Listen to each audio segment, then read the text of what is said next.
เราขออาสาทำหน้าที่ส่งต่อความดีเดินหน้าขยายพื้นที่สีขาวเพื่อเปลี่ยนโลกทั้งใบไปสู่ความดีงามมาร่วมเดินบนเส้นทางสีขาวกับเรา White Channel สถานีความดี 24 ชั่วโมงบิสมิลลาฮิรเราะห์มานิรเราะฮีมอัลฮัมดุลิลลาฮิร็อบบิลอาลามีนอัสสลามุอะลัยกุมวะเราะห์มะตุลลอฮ์วะบะเราะกาตุฮ์ครับต้อนรับพี่น้องเข้าสู่รายการสถานีดะวะห์ครับซึ่งจะนำเสนอเนื้อหาสาระต่างๆเกี่ยวกับการเผยแพร่การเชิญชวนตามมารยาทของสุนนะท่านนบีมุฮัมมัด ศ็อลลัลลอฮุอะลัยฮิวะซัลลัมและหลักฐานจากอัลกุรอานนะครับผมนั่งอยู่กับอาจารย์นาอีมวงเสงี่ยมนะครับวันนี้เราจะมาพูดถึงเรื่องของวิธีการตักเตือนด้วยดีในส่วนที่ถัดมานะครับคือการยกตัวอย่างนะครับเนื้อหาจะเป็นยังไงไปพบกับอาจารย์นาอีมวงเสงี่ยมครับอัสสลามุอะลัยกุมครับอัสสลามุอะเราะห์มะตุลลอฮิวะบะเราะกาตุฮ์ครับบิสมิลลาฮิรเราะห์มานิรเราะฮีมขอความสันติสุขความเมตตาความจำเริญจากอัลเลาะห์ซุบฮานะฮูวะตะอาลาจงประสบแด่พี่น้องผู้ศรัทธาทุกท่านนะครับอัลฮัมดุลิลลาห์นะฮะในวันนี้เราได้สิ้นสุดไปนะฮะในการตักเตือนด้วยดีในส่วนของการเล่าเรื่องเนี่ยเป็นที่เรียบร้อยนะฮะอัลฮัมดุลิลลาห์ในวันนี้เนี่ยอินชาอัลลอฮ์ดอรบุลอัมซาลหรือว่าการยกตัวอย่างเปรียบเทียบเนี่ยก็เป็นอีกหลักสูตรหรือว่าเป็นแนวทางหนึ่งวิธีการหนึ่งในการที่จะตักเตือนด้วยดีนะฮะโดยอาศัยคำกล่าวของอัลเลาะห์ซุบฮานะฮูวะตะอาลาที่อัลเลาะห์ได้สั่งกำชับนะฮะว่าอุดูอิลาซะบีลิร็อบบิกะบิลฮิกมะติวัลเมาอิซะตินฮะซะนะห์จงเรียกร้องเชิญชวนผู้คนเนี่ยไปสู่อัลเลาะห์ซุบฮานะฮูวะตะอาลาด้วยกับฮิกมะห์แล้วก็เมาอิซะฮะซะนะห์ก็คือการตักเตือนด้วยดีนั่นเองเราพูดจบไปแล้วฮิกมะห์ในการดะอวะห์เราพูดไปหลายประเด็นแล้วเกี่ยวกับการตักเตือนด้วยดีเนี่ยไม่ว่าจะเป็นการขู่สำทับหรือว่าการปลอบกระตุ้นให้ทำความดีต่างๆก็ตามนะฮะแล้วก็การเล่าเรื่องเราก็ผ่านไปแล้วตอนนี้เรามาถึงการดอรบุลอัมซาลหรือว่าการยกตัวอย่างเปรียบเทียบซึ่งตรงนี้เนี่ยถือว่าเป็นอีกแนวทางหนึ่งในการที่เราจะเรียกร้องเชิญชวนผู้คนเนี่ยไปสู่ทางของอัลเลาะห์ซุบฮานะฮูวะตะอาลา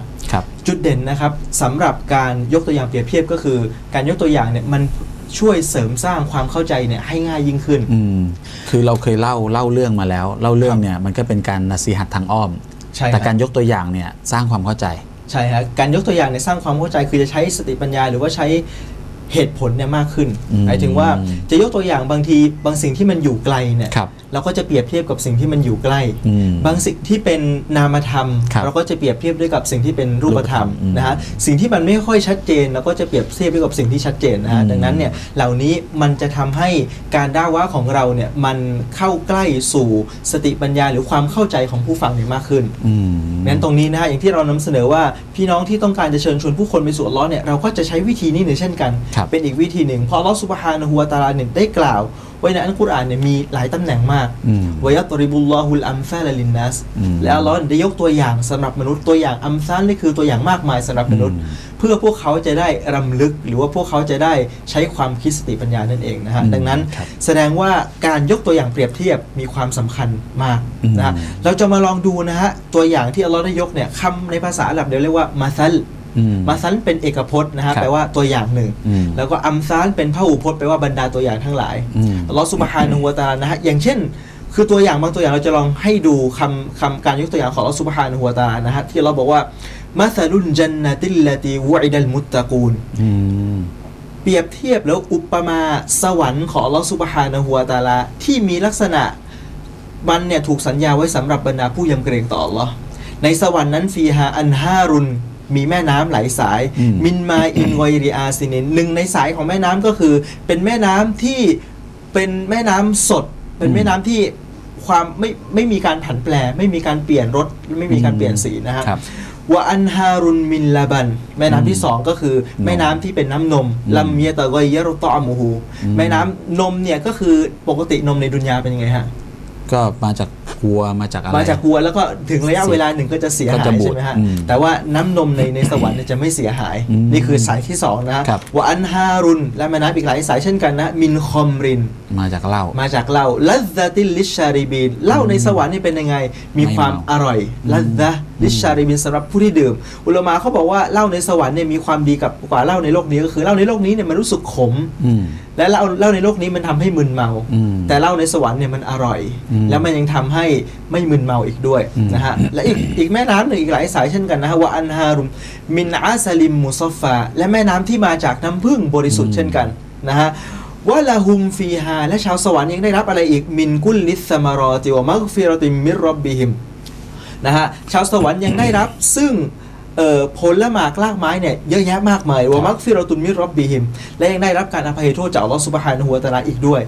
แล้วเราเปรียบเทียบนะว่าเนี่ยสวรรค์ที่มีลักษณะแบบนี้เนี่ยคนที่อยู่ในสวรรค์มีได้รับความสุขแบบนี้เนี่ยการ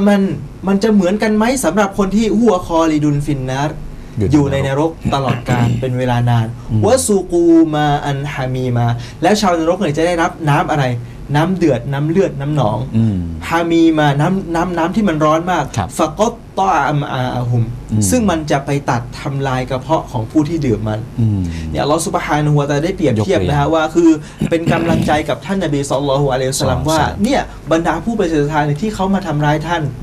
ที่เขาสามารถปฏิบัติอะไรก็ตามแต่ตามใจชอบของเขาตามอารมณ์ไฟต่ำของเขาเนี่ยมันจะเท่ากันไหมกับบรรดาผู้ศรัทธาที่บางอย่างมันต้องงดเว้นบางอย่างมันต้องละทิ้งเนี่ยมันจะเท่ากันไหมมันไม่เท่าแน่นอนเพราะผู้ศรัทธาเนี่ยเขาถูกสัญญาไว้ด้วยสวรรค์ซึ่งมีแม่น้ำไหลสายมากมายมีน้ำที่บริสุทธิ์มีน้ำนมมีน้ำผึ้งมีน้ำเหล้ากับผู้ปฏิเสธศรัทธาเนี่ยเขามีน้ำเหมือนกันในนรกแต่เป็นน้ำเดือดน้ำเลือดน้ำหนองที่จะไปตัดกระเพาะของเขาเนี่ยตัวอย่างแบบนี้ที่อัลเลาะห์ซุบฮานะฮูวะตะอาลายกมาเนี่ยมันทำให้เราเห็นภาพแล้วก็บอกว่าเราเป็นผู้ศรัทธาต่อแล้วเราจะยอมรับว่าการที่อาจจะมีความยากลำบากบางประการในโลกดุนยานี้เนี่ยมันเพียงพอสำหรับสวรรค์ที่อัลเลาะห์ซุบฮานะฮูวะตะอาลาเตรียมไว้ให้นะครับนั่นก็คือในส่วนของอายะห์ในอัลกุรอานที่อัลเลาะห์ซุบฮานะฮูวะตะอาลาได้บอกนะครับทีนี้เราจะมาดูนิยามอีกนิดนึงนะฮะแต่จะดูตามจะมีอินเสิร์ตด้วยนะครับในนิยามในแรกหน้าแรกนะของอินเสิร์ตนะครับที่คำนิยามของการยกตัวอย่างเปรียบเทียบตรงนี้หนึ่งก็คือการยกตัวอย่างเปรียบเทียบคือการสร้างภาพพจน์ให้เกิดขึ้นนำสิ่งที่ไกลตัวเปรียบเทียบกับสิ่งที่ใกล้ตัวสิ่งที่ไม่อยู่ตรงหน้าเปรียบเทียบกับสิ่งที่อยู่ตรงหน้าสิ่งที่เป็นนามธรรมเปรียบเทียบกับสิ่งที่สัมผัสได้อันนี้ก็ที่นำเสนอไปเบื้องต้นแล้วนะครับซึ่งตรงนี้เนี่ยการเปรียบเทียบแบบนี้เนี่ยเราบอกแล้วว่ามันทำให้เราเนี่ยสามารถที่จะเห็นภาพเนี่ยได้ชัดเจนยิ่งขึ้นนะฮะแล้วก็จะมาดูในตัวอย่างในที่2นะครับประการที่2ก็คือการยกตัวอย่างเปรียบเทียบเนี่ยมันมีหลายอย่างมากในภาษาอาหรับเนี่ยนะฮะในที่นี้เนี่ยเราจะยกมา3ตัวอย่างประการแรกคือการยกตัวอย่างเปรียบเทียบในภาษาไทยเนี่ยเขาเรียกว่าสุภาษิตคำพำเพยหรือภาษาอาหรับเรียกว่าอัลมาซาลุสซาอิรนะฮะหรือที่เราเรียกว่าสุภาษิตคำพำเพยนั่นก็คืออุปมาอุปไมยการอุปมาอุปไมยที่คนเนี่ยเขาใช้การสัมผัสการทำอะไรบ่อยๆเนี่ยและไปเจอข้อเท็จจริงอย่างหนึ่งบางทีเขาอาจจะเรียกว่าเป็นฮิกมะก็ได้ภาษาอาหรับเรียกว่าฮิกัมหมายถึงเป็นปรัชญาเป็นอะไรที่ผู้คนเนี่ยไปค้นพบแล้วก็มันเป็นความจริงทดลองแล้วทำแบบนี้แล้วมันเป็นความจริงอย่างเช่นคำพูดที่บอกว่ารุบบะอาคิลละกะลัมซาดิดฮูอุมมุกะยกตัวอย่างเปรียบเทียบก็คือเขาบอกว่าบางทีพี่น้องของท่านเนี่ยแม่ของท่านอาจจะไม่ได้คลอดเข้ามาก็ได้ก็หมายถึงว่าความสนิทสนมโดยที่ไม่ได้เป็นความเข้าใจซึ่งกันและกันนะฮะตรงนี้เนี่ยเขาก็ถือว่าเป็นตัวอย่างเป็นสุภาษิตในภาษาอาหรับเนี่ยเขาใช้ได้เหมือนกันนะฮะสุภาษิตคำบังเผยว่าบางทีพี่น้องของท่านเนี่ยอาจจะไม่ได้มาจากแม่ของท่านไม่ได้คลอดมาก็ได้แสดงว่าเราก็จะเห็นภาพจริงไม่เนี่ยจริงบางทีเราสนิทกับบางคนเนี่ยมากกว่าพี่น้องของเราเสียอีกเรารู้ใจเขาเนี่ยมากกว่าคนที่อยู่ใกล้ชิดกับเราเสียอีกนะฮะตรงนี้ก็ถือว่าสำหรับดาอีแล้วเนี่ยอาจจะเอาคำกล่าวเหล่านี้เนี่ยอาจจะไม่ใช่คำกล่าวของอัลลอฮ์และรอซูลโดยตรงแต่เป็นคำกล่าวที่มันผ่านการตรงกับความจริงมันตรงกับความจริงผู้คนพอเราพิจารณาแล้วมันเห็นภาพเลยบางทีเราจะไปตักเตือนใครเนี่ยว่าให้คนนี้เนี่ยเขามีความสำคัญเราจะบอกไงบางทีเนี่ยพี่น้องของท่านอาจจะไม่ใช่คนที่แม่ของท่านคลอดมาก็ได้มันก็จะเห็นตัวอย่างชัดเจนนะครับซึ่งตัวนี้แบบนี้ในภาษาไทยมันก็พอที่จะมีนะฮะส่วนใหญ่แล้วจะเป็นเขาเรียกว่าเป็นร้อยกลอนไม่ใช่ร้อยแก้วไม่ได้เป็นกลอนอะไรนะแต่บางที่ในส่วนที่เป็นกลอนก็มีอย่างเช่นในภาษาอาหรับนะฮะที่เราได้ยกค้างกันไว้เมื่อสัปดาห์ก่อนตอนท้ายรายการนะฮะที่บอกว่าซิยาดะตุนมารอีฟีดุนยาฮูนุกซอนวะริบฮูฮูฆอยรอมฮัดดิลฆอยริคุสรอนเขาบอกว่าการที่คนคนหนึ่งเนี่ยได้รับสิ่งที่อยู่ในดุนยาเพิ่มเติมขึ้นเนี่ยหมายถึงเขาเนี่ยได้รับลดลงแล้วอันนี้ก็คือเราจะลองดูนะส่วนที่เขาได้กำไรในดุนยานี้เนี่ยโดยปราศจากความดีงามเนี่ยนั่นคือเขาได้ขาดทุนแล้วอันนี้มันก็เป็นคำที่ถือว่าเป็นฮิกมะหรือว่าเป็นคำคมได้แบบหนึ่งว่าบางทีเนี่ยเราอาจจะคิดหรืออาจจะมองคนอื่นเนี่ยว่าเขาเนี่ยได้เยอะกว่าเรานะเขาได้อะไรมากมายนะเกี่ยวกับเรื่องของดุนยาแต่บางทีเราไม่ได้ลืมไม่ได้มองว่าจริงมันอาจจะเป็นเรื่องที่ขาดทุนก็ได้ทำให้บกพร่องในอาคิเราะห์ของเราก็ได้ในเช่นกันนะฮะในบางทีกำไรที่เราถือว่าได้รับเนี่ยบางคนเขาได้รับกำไรหรือเราเองได้รับกำไรบางทีหากกำไรตรงนั้นไม่ใช่เป็นความดีแน่นอนคือ ขาดทุนแล้วมันก็สอดคล้องกับอายะห์กุรอานที่เราบอกให้อินนันอินซานะลาฟีคุส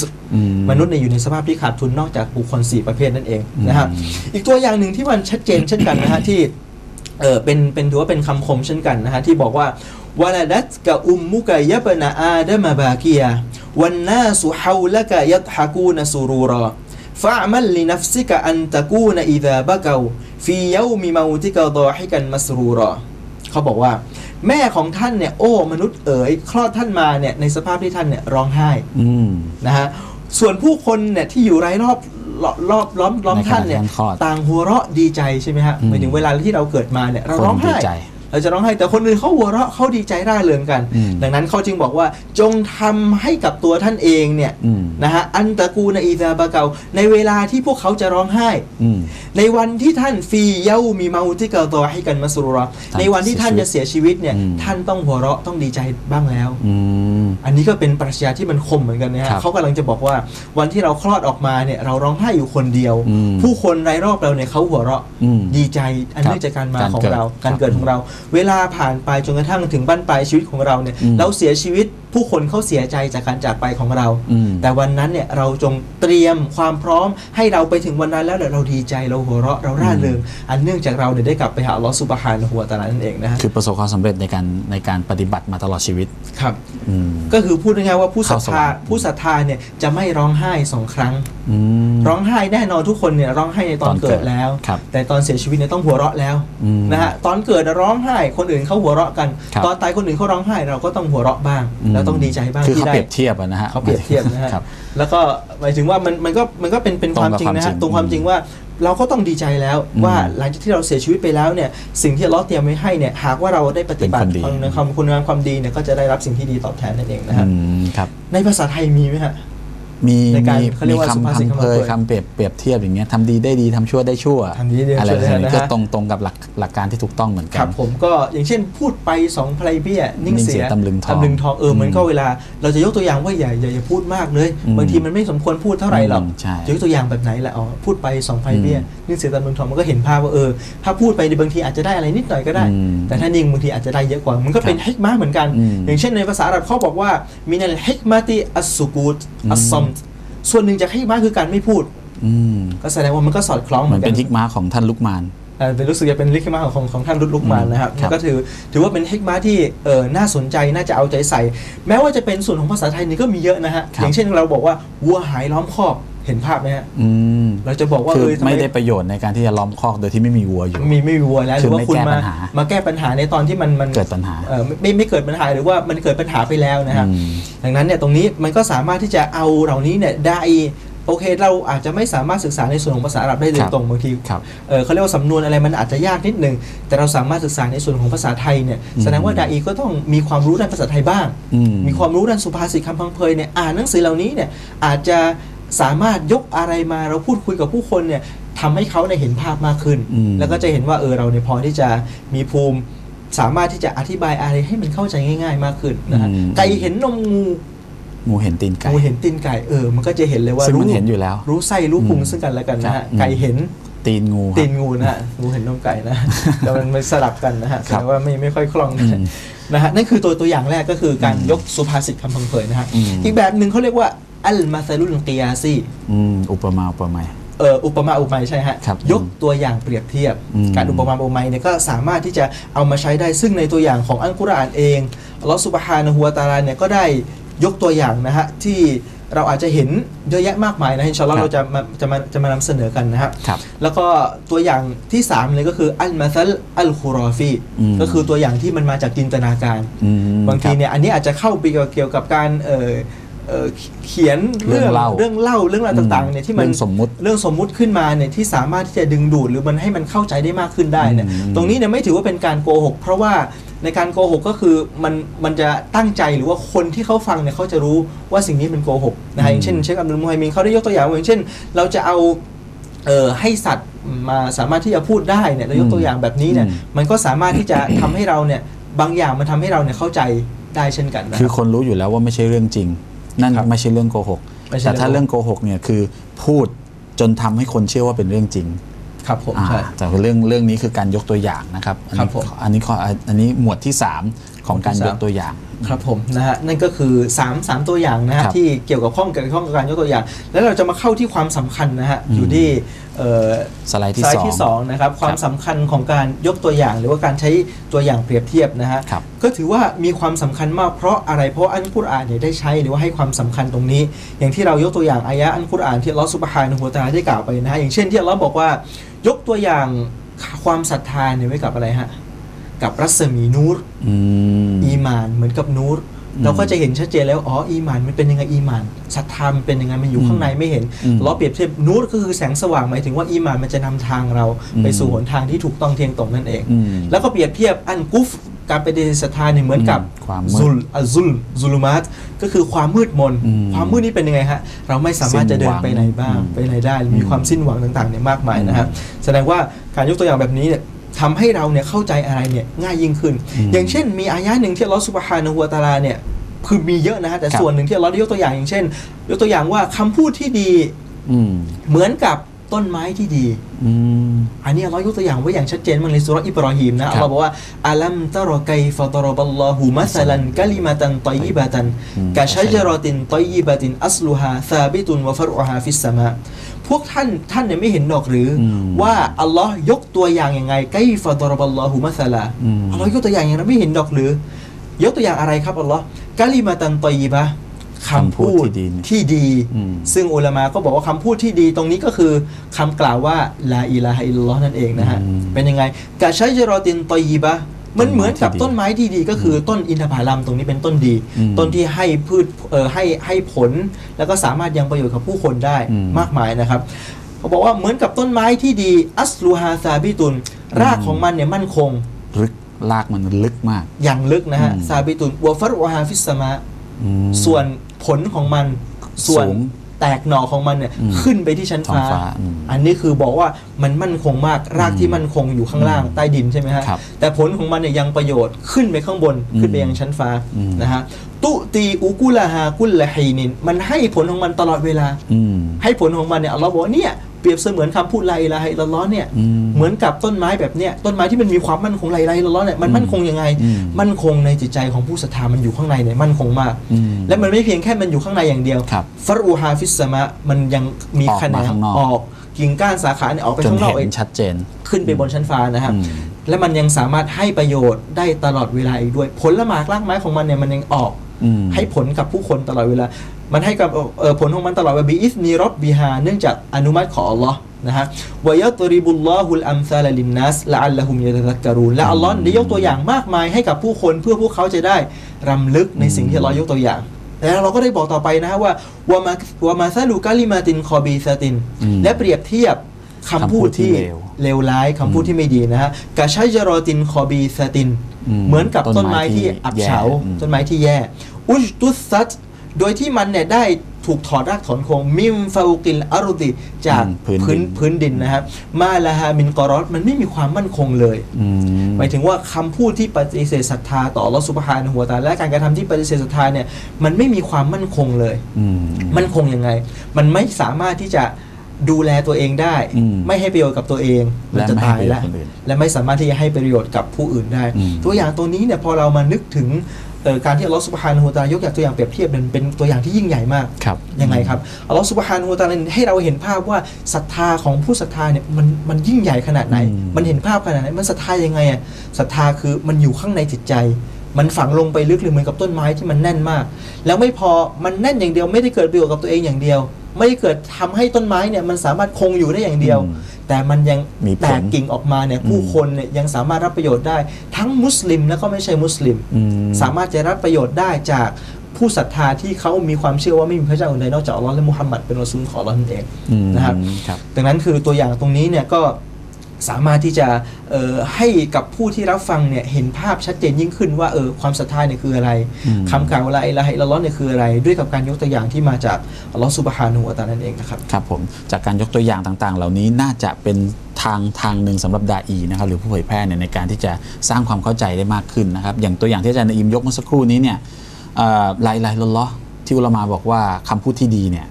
ค คือลาอิลาฮะอิลลัลลอฮ์เนี่ยส่งผลที่ลึกในจิตใจนะครับแล้วก็นำเอาไปสู่การปฏิบัติที่ดีต่อสังคมด้วยการมีคุณธรรมการเป็นคนที่มีศีลธรรมการเป็นคนที่มีอามานะห์การเป็นคนที่พูดในสิ่งที่ดีสิ่งต่างๆเหล่านี้เป็นการยกตัวอย่างนะฮะ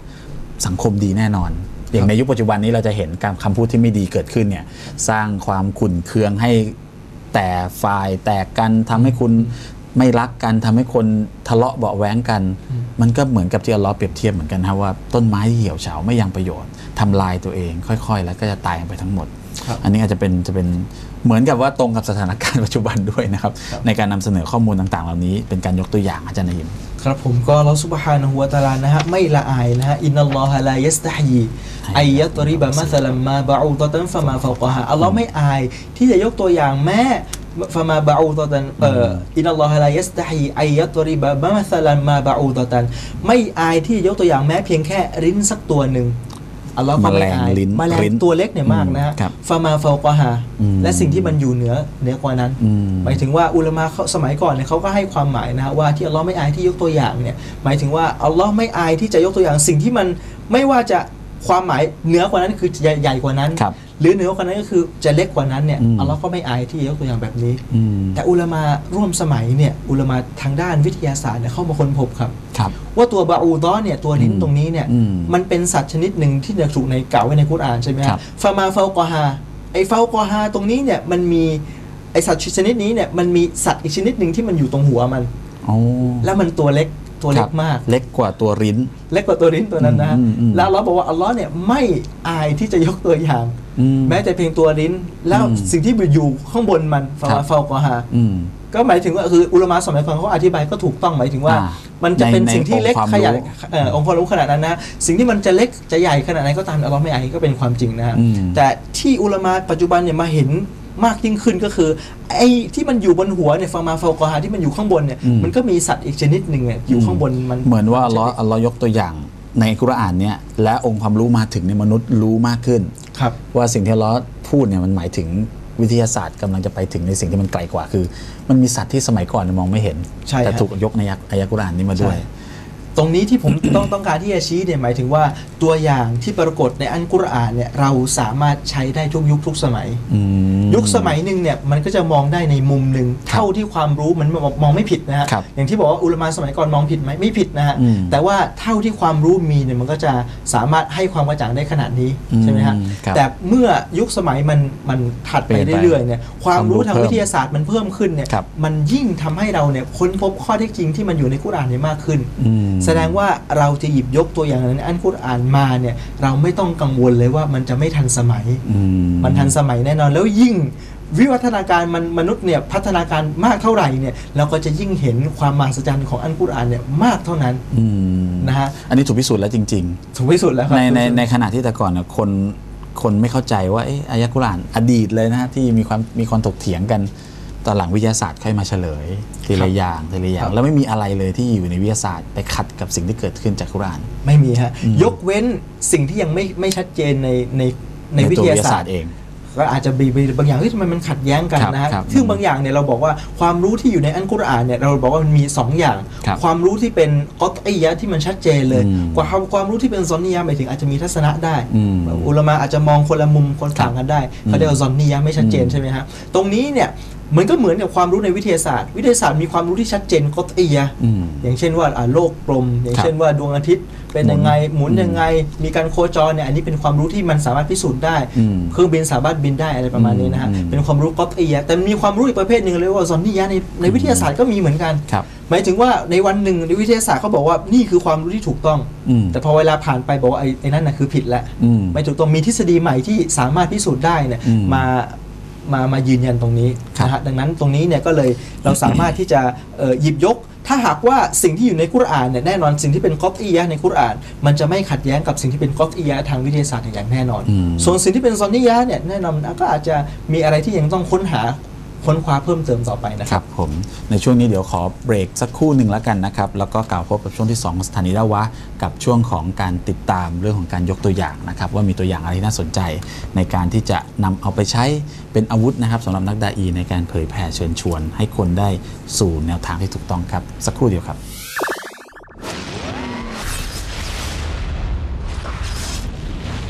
White Channel สถานีความดี 24 ชั่วโมง